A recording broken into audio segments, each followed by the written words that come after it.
Hello दोस्तों, welcome back to our YouTube channel automation roots. आज हम इस वीडियो में बात करने वाले हैं अबाउट रिले। रिले कौन कौन से प्रकार के अवेलेबल है मार्केट में, रिले का यूज़ क्या है, रिले की कंस्ट्रक्शन क्या है, इसकी एप्लीकेशन क्या है, कहाँ कहाँ इस रिले को यूज़ करते हैं, ये सारी चीज़ें हम डिस्कस करेंगे। सो ये सारे कंटेंट है जो हम इस वीडियो में डिस्कस करने वाले हैं। सो आप इसको नोट कर सकते हैं। और वीडियो शुरू करने से पहले आप लोगों से रिक्वेस्ट है कि प्लीज़ हमारे चैनल को ज़रूर सब्सक्राइब कीजिएगा और वीडियो को एंड तक ज़रूर देखिएगा और वीडियो को एक लाइक ज़रूर कर दीजिएगा। Okay. So one by one हम चीजें डिस्कस करते हैं। सबसे पहले रिले क्या होता है। अब देखिए, रिले एक इलेक्ट्रोमैकेनिकल या सॉलिड स्टेट डिवाइस है जो कि एक स्विच की तरह काम करता है। स्विच मैं बोल सकता हूँ कि अगर मैं जो इनपुट साइड है, इनपुट साइड में अगर मैं रिले को सप्लाई देता हूँ इसकी कॉइल की, तो आउटपुट साइड में मेरी एक लोड ऑन होती है, तो मतलब एक स्विच की तरह काम कर रहा है। राइट। और इसमें देखिए, मैं यहाँ ये मेंशन किया हूँ कि ये लो पावर सिग्नल हम देते हैं तो हमारी लार्जर लोड ऑन होती है। इसका मतलब क्या कि अगर इनपुट में मेरी जो डिवाइस है, जो रिले है, इनपुट में अगर मैं लो पावर देता हूँ तो आउटपुट में वो हाई पावर लोड को ऑन करवा सकता है। ये होता है रिले। ओके। आगे देखते हैं, और भी बहुत सारी चीजें हैं रिले के रिलेटेड। जैसे कि ये मोस्ट कॉमन रिले की कंस्ट्रक्शन का इमेज है, जो इंटरनल इमेज हम रिले का बोलते हैं। रिले में अगर आप देखोगे तो रिले चार पार्ट से मिलकर बनता है। इसकी कॉइल होती है, इसकी कॉमन टर्मिनल होते हैं, एनोड टर्मिनल होता है और एनसी टर्मिनल होता है। ओके। इस रिले में अगर हम ध्यान से देखें तो इस रिले में हमारी एक मूवेबल प्लेट है। ये वो प्लेट है जो जब हमारी रिले ऑन होती है तो प्लेट मूव करता है। मूव मतलब या तो ये इसको टच करेगा या तो अगले वाले को टच करेगा, ये वाले टर्मिनल को टच करेगा। ओके। इस रिले में कौन कौन सी चीजें हैं पहले हम देख लेते हैं। ये जो हमारी मूवेबल प्लेट है, उसकी टर्मिनल कहाँ दिया हुआ है, यहाँ दिया हुआ है कॉमन टर्मिनल जिसको हम बोलते हैं। ये देखिए, ये कॉमन टर्मिनल कहाँ कनेक्ट है, मूवेबल प्लेट में हमारा कनेक्ट है। ओके। और ये हमारी कॉइल है जिसकी दो एंड है, कॉइल एंड ए और कॉइल एंड बी। इसको हम सप्लाई देते हैं ताकि हमारी रिले एक्टिवेट हो जाए। कॉइल हमारा एसी या डीसी दोनों टाइप के अवेलेबल होते हैं मार्केट में। आप जैसा परचेस करोगे आपको मार्केट में मिल जाएगा। चाहे आप एसी कॉइल वाली रिले परचेस कर सकते हैं या डीसी कॉइल वाली। ओके। और ये जो टर्मिनल है इसको हम एनोड टर्मिनल बोलते हैं। ये देखिए, आपको यहाँ एनोड टर्मिनल को वायर को कनेक्ट करने के लिए ऑप्शन रहेगा। यहाँ आप अपने एनोड टर्मिनल पे वायर को जोड़ सकते हैं। ओके। और ये टर्मिनल जो है, ये जो नीचे जा रहा है, ये एनसी टर्मिनल है। एनसी। एनसी मतलब नॉर्मली क्लोज और एनओ मतलब होता है नॉर्मली ओपन। ठीक। तो ये बेसिक एक कंस्ट्रक्शन है। इसमें आप देखोगे कि मूवेबल प्लेट में एक स्प्रिंग फिट है। ये स्प्रिंग का भी कुछ काम है, ये हम समझेंगे आगे। ठीक। आगे बढ़ते हैं। रिले कौन कौन से पार्ट से मिलकर बनता है। एक कॉइल होता है। एक रिले के कॉइल में हम लो पावर सोर्स कनेक्ट करते हैं। ठीक है। जो कि हमारी रिले को एक्टिवेट या डीएक्टिवेट करता है। ये जो हमारी पावर सोर्स हम जो कॉइल को देते हैं, वो एसी पावर सोर्स भी हो सकता है, डीसी पावर सोर्स भी हो सकता है, डिपेंडिंग इसकी रिले कैसी है। रिले की एप्लीकेशन पे डिपेंड करता है कौन सी रिले आप परचेस कर रहे हो। ओके। एक कॉन्टैक्ट होता है जो हमने पहले दिखाया आपको, मूवेबल कॉन्टैक्ट। ये वो कॉन्टैक्ट है जो या तो एनसी के साथ कनेक्शन बनाकर रखेगा या तो एनओ के साथ कनेक्शन बनाकर रखेगा। डिपेंड करता है कि रिले एनर्जाइज्ड है या नहीं, मतलब रिले को कॉइल की सप्लाई मिल रही है कि नहीं। ओके। इसमें अगर हम देखें, अगर मैं रिले के कॉइल पे अगर सप्लाई दे रहा हूँ, सपोज मैंने कॉइल के एंड पे +24 वोल्ट डीसी की सप्लाई दे दिया, कॉइल एंड बी में मैंने 0 वोल्ट दे दिया। मतलब ये कंफर्म हो गया कि कॉइल हमारी 24 वोल्ट डीसी से ऑपरेट होगी, राइट। तो जैसे ही मैं 24 वोल्ट डीसी की सप्लाई कॉइल को देता हूँ, तो मेरी जो मूवेबल प्लेट है वो एनसी से छूटकर वो एनओ पे आकर अटैच हो जाएगा, राइट। और ये स्प्रिंग जो है उस वक्त एक्सटेंड हो जाएगा। मतलब स्प्रिंग जो है, मैं आप बोल सकते हो कि स्प्रिंग उस प्लेट को अपने तरफ खींचेगा। और ये क्यों खींच रहा है, जैसे ही ये हमारी कॉइल को सप्लाई मिल रही है, ये एक मैग्नेटिक फील्ड क्रिएट कर रहा है। और आपको पता है कि मैग्नेटिक फील्ड के पास अगर कोई मैग्नेटिक मटेरियल रहता है तो वो अपने तरफ खींच लेता है उसको, तो इसको अपने तरफ ये अट्रैक्ट करेगा। और अट्रैक्ट करते ही ये एनसी से छूटकर, जो एनसी टर्मिनल है, मूवेबल प्लेट एनसी से छूटकर किसके साथ कनेक्ट हो जाता है, इसके साथ कनेक्ट हो जाता है, एनोड टर्मिनल के साथ। ओके। और जैसे ही वापस से कॉइल की सप्लाई अगर हम बंद करते हैं तो वापस से वो अपनी इनिशियल पोजीशन पे चल जाता है। वापस से मूवेबल प्लेट जो है वो अपने एनसी टर्मिनल के साथ कनेक्ट हो जाता है। ठीक। तो अगर मैं कोई लोड, अगर एक एनो टर्मिनल पे मैं कोई लोड लगा रहा हूँ, जैसे कि एक मैं लाइट लगाया और एनसी टर्मिनल पे भी एक लाइट लगाता हूँ, और दोनों लाइट हमारी एसी टाइप की लाइट है, तो मैंने दोनों को मैंने न्यूट्रल दे दिया, ठीक है। और ये जो कॉमन वाली टर्मिनल है, इस पे मैंने लाइन सप्लाई दे दिया। देखिए, जैसे ही मैं कॉइल के एंड को सप्लाई दूंगा, मैग्नेटिक फील्ड क्रिएट होगा, एनसी से छूटकर किसके साथ अटैच हो जाएगा, एनओ के साथ। तो जैसे ही कॉइल को सप्लाई देता हूं, मेरी लाइट 1 जो है वो ऑन हो जाएगी, लाइट 2 जो है वो बंद हो जाएगा, ऑफ हो जाएगा। ओके। और अगर मैं सप्लाई को बंद करता हूं, तो वापस से हमारी जो मूवेबल प्लेट है वो एनओ से छूटकर किसके साथ अटैच हो जाएगा, एनसी के साथ अटैच हो जाएगा। तो उस वक्त क्या होगा, हमारी जो लाइट 1 है वो ऑफ हो जाएगी, लाइट 2 ऑन हो जाएगा। ओके। तो एक रिले, हमारी जो इलेक्ट्रोमैकेनिकल रिले है वो ऐसे काम करता है, और उसके अंदर ऐसे कुछ पार्ट्स अवेलेबल होते हैं। ठीक। आगे बढ़ते हैं, और भी आगे चीजें हैं।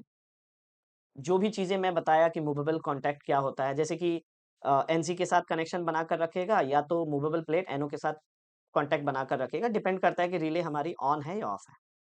ओके।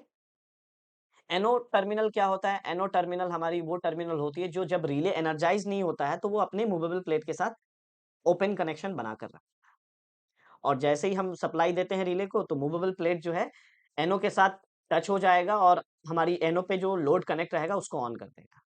और एनसी के रिलेटेड मैं बता दिया, नॉर्मली जब हमारी रिले एनर्जाइज नहीं होगी, तो एनसी कॉन्टैक्ट के साथ हमारी मूवेबल प्लेट कनेक्ट रहती है। ओके। तो हमारी जो लोड है वो जनरली अभी एनसी के साथ जो हमारी लाइट वगैरह या जो लोड कनेक्ट है वो ऑन रहेगा।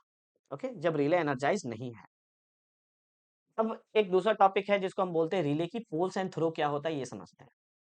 देखिए, रिले में जो कॉन्टैक्ट्स होते हैं, जो कॉमन एनओएनसी के टर्मिनल्स वगैरह का बात करते हैं हम, तो जो हमारी मूवेबल प्लेट होती है ना, उसको हम बोलते हैं पोल्स। और जिसके ऊपर जाकर वो टच करता है उसको हम बोलते हैं थ्रो। जैसे कि अभी पोल जो है वो थ्रो नहीं कर रहा है, मतलब अभी पोल की कनेक्शन इसके साथ नहीं है। तो एक अभी सिंगल पोल है और इसमें क्या है, सिंगल थ्रो है, मतलब अगर ये पोल गिरेगा तो किसके ऊपर थ्रो करेगा, इसके ऊपर। तो एक सिंगल पोल है और एक सिंगल थ्रो है, इसीलिए इसको हम कैसा टाइप बोल रहे हैं, सिंगल थ्रो बोल रहे हैं। और ये देखिए, इसमें डबल थ्रो है, मतलब जो पोल हमारी है वो या तो यहाँ थ्रो रहेगा, या तो ये इसके ऊपर आकर कनेक्ट रहेगा, तो इसको हम बोल सकते हैं सिंगल पोल बोल सकते हैं। ओके। और डबल थ्रो बोल सकते हैं, दो थ्रो है, देखिए एक ये है और एक ये है, single pole double throw. Okay. Relay की जो टाइप्स है, मतलब पोल्स एंड थ्रो के अकॉर्डिंग क्या टाइप्स है, रिले फॉर्म्स के अकॉर्डिंग क्या टाइप्स है, और इसके वर्किंग प्रिंसिपल के अकॉर्डिंग कैसे कैसे टाइप्स के रिले अवेलेबल है, वन बाय वन हम देखेंगे। सबसे पहला, types of relay based on poles and throw. Poles and throw के according, single pole single throw होता है, सिंगल पोल डबल थ्रो है, double pole single throw, double pole double throw.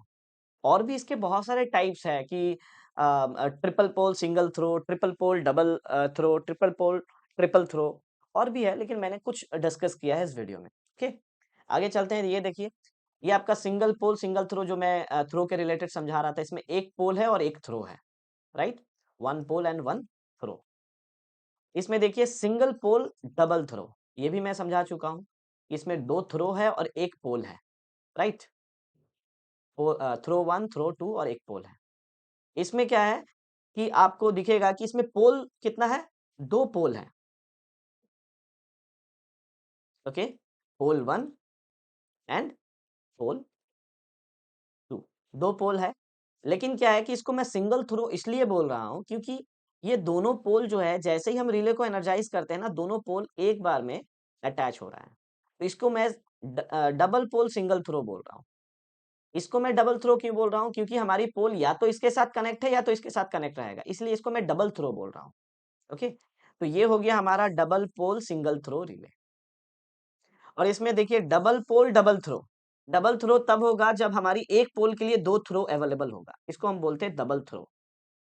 देखिए यहाँ भी एक थ्रो है डबल, और यहाँ भी एक डबल थ्रो है, ठीक है। तो ये हो जाएगा हमारा double pole double throw.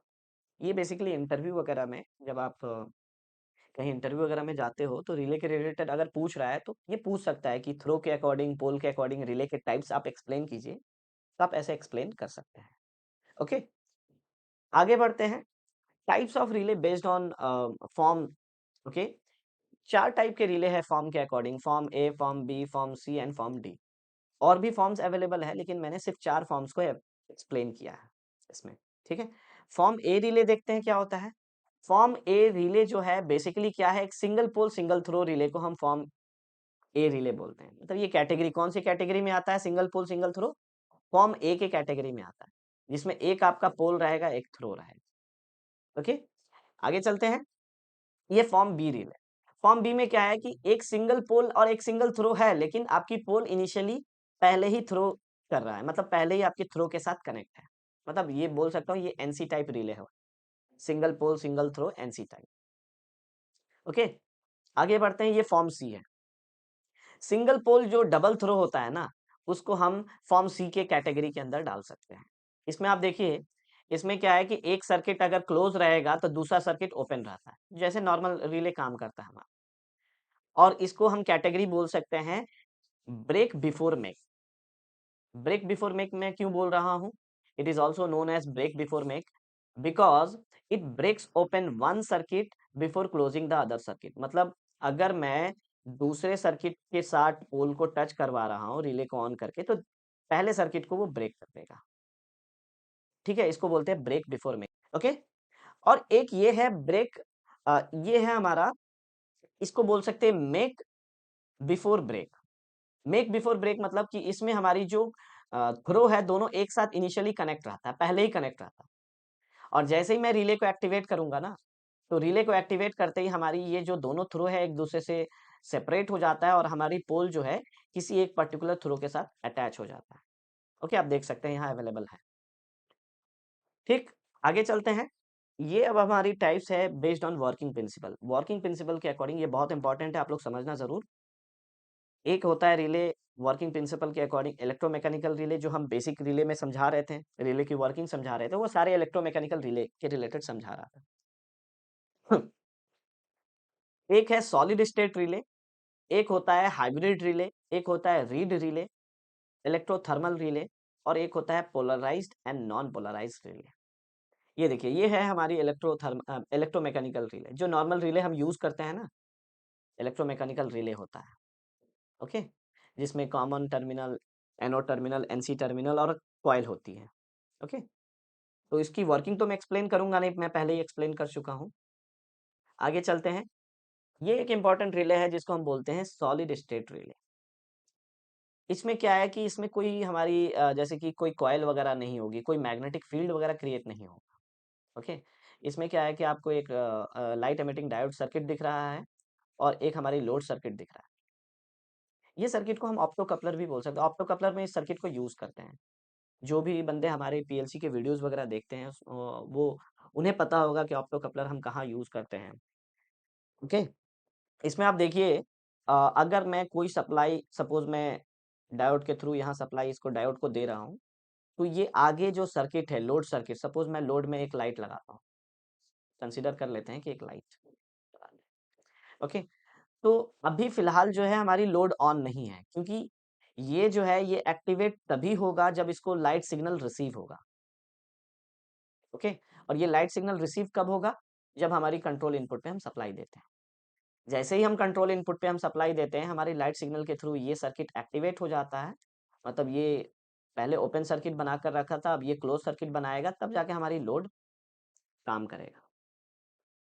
Okay, और इसमें फ़ायदा क्या है कि इसमें ना ही कोई हमारी आर्किंग प्रॉब्लम होगी। जो रिले वगैरह होता है ना, रिले जो इलेक्ट्रोमैकेनिकल रिले, उसमें आर्क का प्रॉब्लम बहुत रहता है।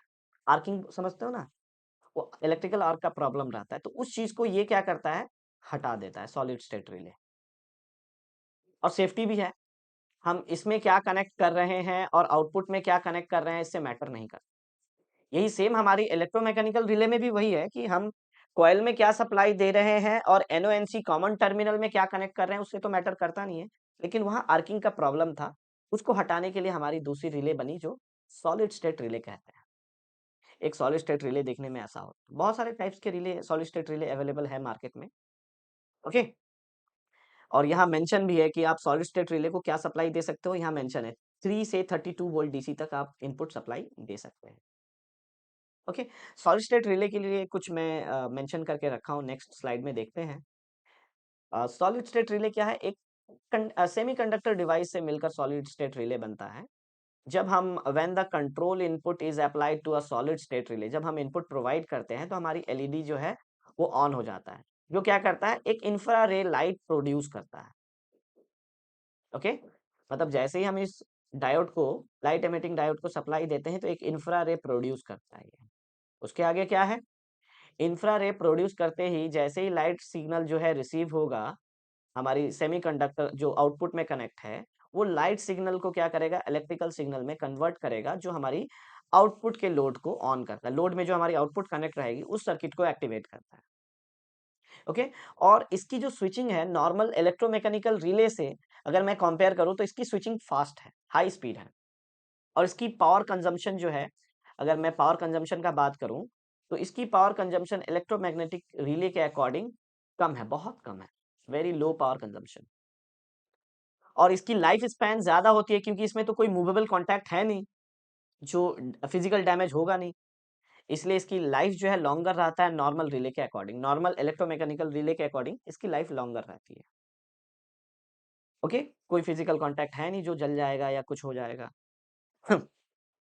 इसकी मेन डिसएडवांटेजेस क्या है, देखिए हर चीज का तो डिसएडवांटेजेस होता ही है।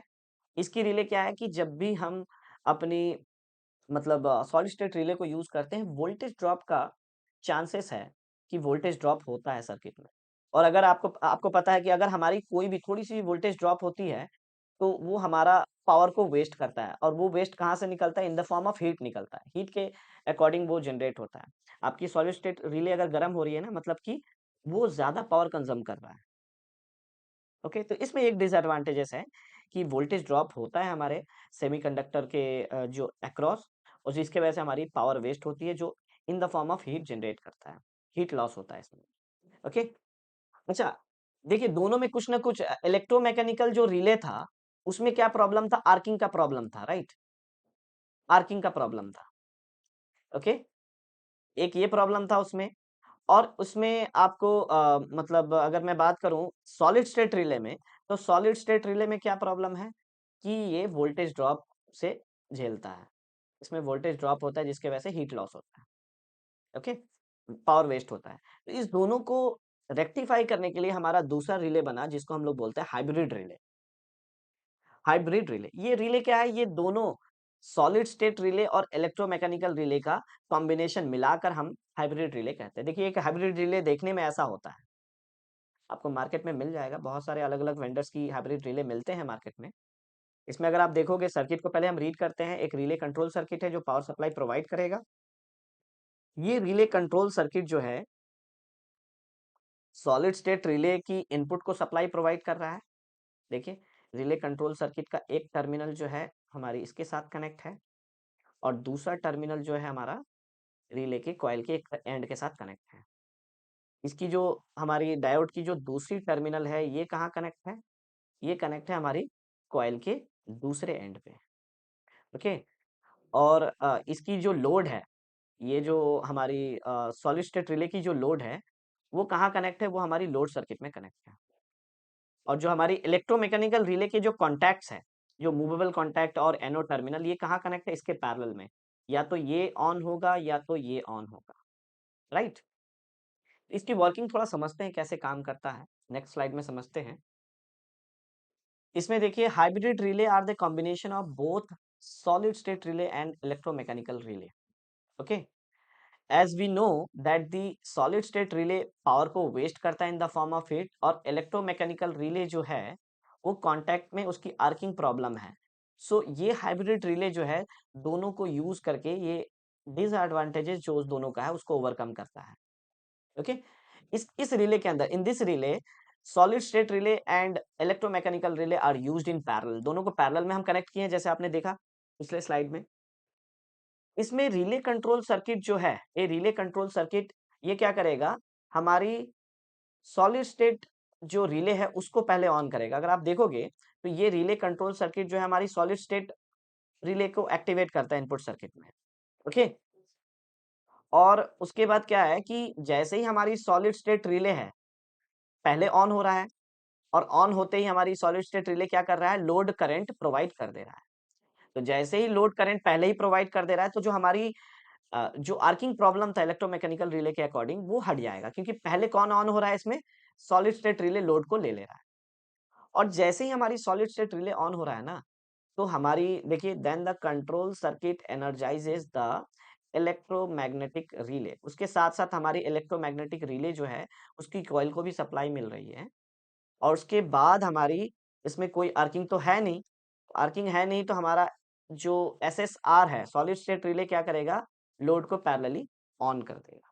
थोड़ी देर बाद, आफ्टर सम टाइम, जब जैसे ही हमारी इलेक्ट्रोमैग्नेटिक रिले की कॉन्टैक्ट जो है ऑन हो जाता है, मतलब जो रिले की कॉन्टैक्ट टर्मिनल थे ना ये, जैसे ही ये ऑन हो जाता है, सेटल डाउन, ऑन होते ही हमारी जो कंट्रोल इनपुट है, उसको हम सॉलिड स्टेट रिले से रिमूव कर देते हैं। और आगे देखते हैं, एक रिले होता है जिसको हम रीड रिले बोलते हैं। जो ऑलरेडी मतलब मेंटेनेंस वगैरह में या फील्ड के जॉब करते हैं, तो उन्हें शायद पता होगा, न्यूमैटिक सिलेंडर में हम रीड स्विच यूज़ करते हैं। कितने लोगों को पता होगा, कितने लोगों को नहीं पता होगा, कोई इश्यू नहीं है। रीड स्विच यूज़ करते हैं, तो वैसे ही सेम टाइप के हमारे रीड रिले भी होते हैं। एक छोटा-सा, एक पतला-सा ग्लास एन्क्लोज़र होता है, जिसमें ऐसे 2 कंट्रोल टर्मिनल्स आपको दिखेंगे। दिख रहा है? ये दोनों कंट्रोल टर्मिनल्स दिखेंगे और अंदर एक छोटी-सी कॉइल होती है। कुछ नंबर ऑफ टर्न्स के कॉइल्स होते हैं, जिसको हम कॉइल को सप्लाई देते हैं। जैसे ही हम कॉइल के टर्मिनल पे सप्लाई देंगे, प्लस माइनस सपोज़ मैंने दिया, तो हमारी ये जो है ना, ये जो कंट्रोल टर्मिनल है, ये मैग्नेटिक मटेरियल का बना है। तो जैसे ही कॉइल ऑन होता है, ये दोनों एक-दूसरे को टच कर जाता है। और टच करते ही हमारी कंट्रोल टर्मिनल में, सपोज़ मैंने इसमें प्लस 24 वोल्ट दिया और ये कंट्रोल टर्मिनल पे मैंने एक इंडिकेटर लगाया, तो मेरी लाइट जो है ऑन हो जाएगी। ओके? आई होप ये रीड रिले का कंसेप्ट बहुत सिंपल है, आपको समझ में आ रहा होगा, ये रीड रिले देखने में ऐसा है, ओके?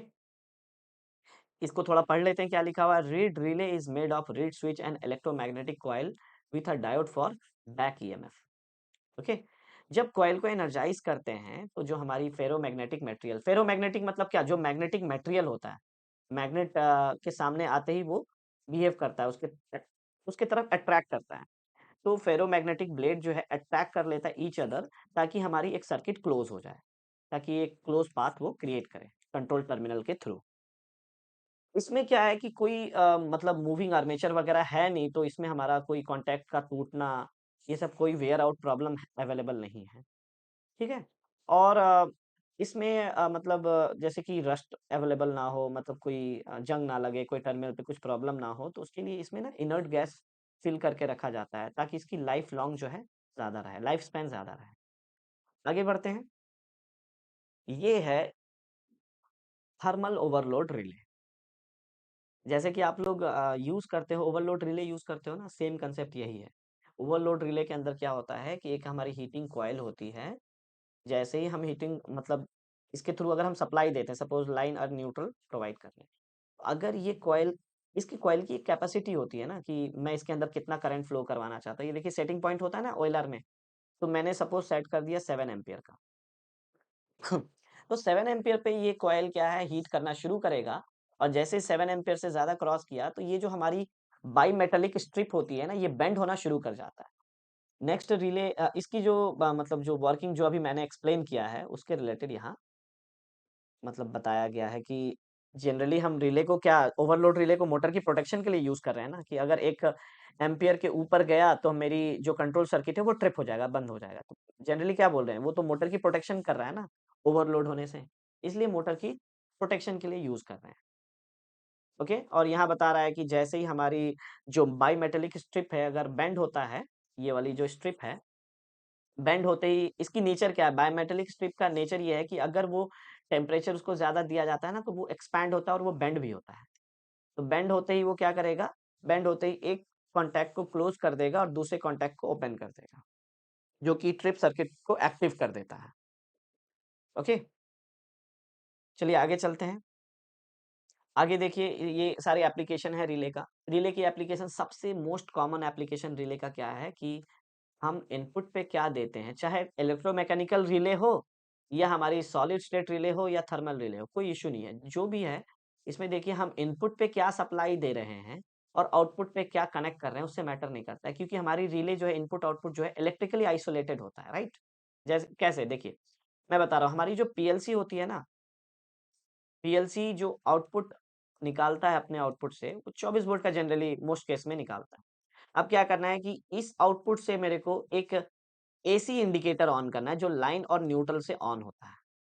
लाइन और न्यूट्रल से ऑन होता है। लेकिन ये तो 24 वोल्ट दे रहा है, इसके अक्रॉस हम क्या कर सकते हैं, अपनी रिले लगा सकते हैं। ये 24 वोल्ट के टर्मिनल पे मैंने रिले की कॉइल लगा दिया, ओके, जो 24 वोल्ट से एक्टिवेट होता है, और रिले के कॉमन और रिले के एनो पे मैंने अपनी कॉमन पे मैंने लाइन सप्लाई दे दिया, और रिले की जो एनो है, इस पे मैंने अपनी इंडिकेटर लगा दिया, इसको मैंने न्यूट्रल दे दिया।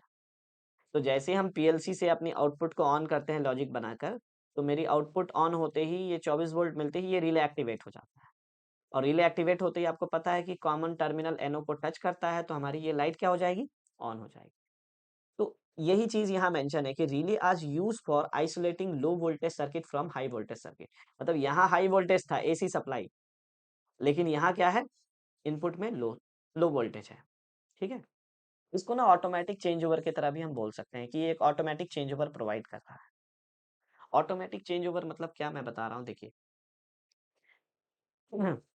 इसको आप समझिए, ऑटोमेटिक चेंज ओवर मतलब क्या बोल रहा है। मेरे पास ना एक डीसी मोटर है, सपोज एक डीसी मोटर है, और डीसी मोटर की दो टर्मिनल है जिसको हम सप्लाई देते हैं। आपको पता है कि डीसी मोटर में टर्मिनल मैटर नहीं करता है, प्लस माइनस देंगे तो हमारी मोटर की जो रोटर है वो एक पर्टिकुलर डायरेक्शन में रोटेट कर रहा है। अगर इसकी टर्मिनल को मैं चेंज कर देता हूँ, माइनस से प्लस कर देता हूँ, पहले इसमें प्लस था अब इसमें माइनस था, तो मैंने अब क्या किया, इसमें माइनस दे दिया, इसमें प्लस दे दिया, तो जो इस डायरेक्शन में घूम रहा था, अब वो मोटर इस डायरेक्शन में रोटेट करेगा। तो ये जो चेंज ओवर है, अगर मेरे को एक ही मोटर को दोनों डायरेक्शन में घुमाना है, डीसी मोटर को इस डायरेक्शन में भी घुमाना है और इस डायरेक्शन में भी घुमाना है, तो ये रिले जो है हेल्प करता है। रिले जो है सप्लाई को इंटरचेंज करने में हेल्प करता है। अगर आपको इसके रिलेटेड डिटेल में जानना है कि ये डीसी मोटर को फॉरवर्ड रिवर्स कैसे घुमाते हैं रिले को यूज करके, तो मैं नंबर प्रोवाइड कर दूंगा, आप मेरे से बात कर सकते हैं, मैं आपको एक्सप्लेन कर दूंगा पर्सनली। ओके, तो ये सारे एप्लीकेशंस है रिले का, आप देख सकते हैं। मल्टीपल सर्किट को ऑन ऑफ करने के लिए, लो वोल्टेज और हाई वोल्टेज सर्किट को आइसोलेट करने के लिए, ऑटोमेटिक चेंज ओवर करने के लिए, और ऑब्वियसली जो रिले है हमारी मोटर को प्रोटेक्शन भी प्रोवाइड करता है। तो आज का टॉपिक यहीं तक था। अगर आपको और भी डिटेल जानना है, कुछ कुछ चीज़ के रिलेटेड भी जानना है, तो आप मेरे को दिए गए नंबर पर, ये नंबर पर कॉल करके जानकारी ले सकते हैं। वैसे बेसिकली हम बताएँ तो हम ऑटोमेशन की ट्रेनिंग प्रोवाइड करते हैं। हमारा ट्रेनिंग इंस्टीट्यूट नोएडा सेक्टर 3 में अवेलेबल है।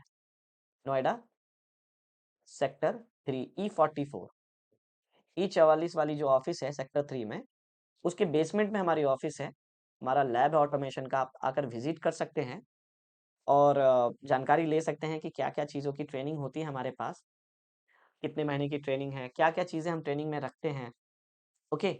और बेसिकली जो हम ट्रेनिंग प्रोवाइड करते हैं पीएलसी, पहले हम पैनल वायरिंग समझाते हैं, ठीक है? पैनल वायरिंग हो गया, पीएलसी हो गया, अलग-अलग वेंडर्स की पीएलसी है, जितने टॉप वेंडर्स हैं ना, सारी वेंडर्स की पीएलसी हम रखे हैं।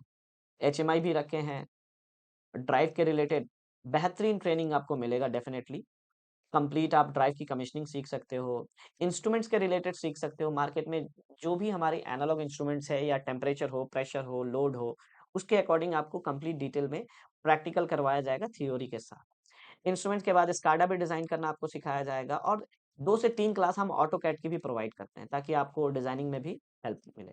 सो यहाँ मैं वीडियो को एंड करूँगा। प्लीज़ हमारे चैनल को ज़रूर सब्सक्राइब करके जाइएगा, और वीडियो को ज़रूर एक लाइक प्रोवाइड कीजिएगा। Okay, thank you so much. जय हिंद, जय भारत।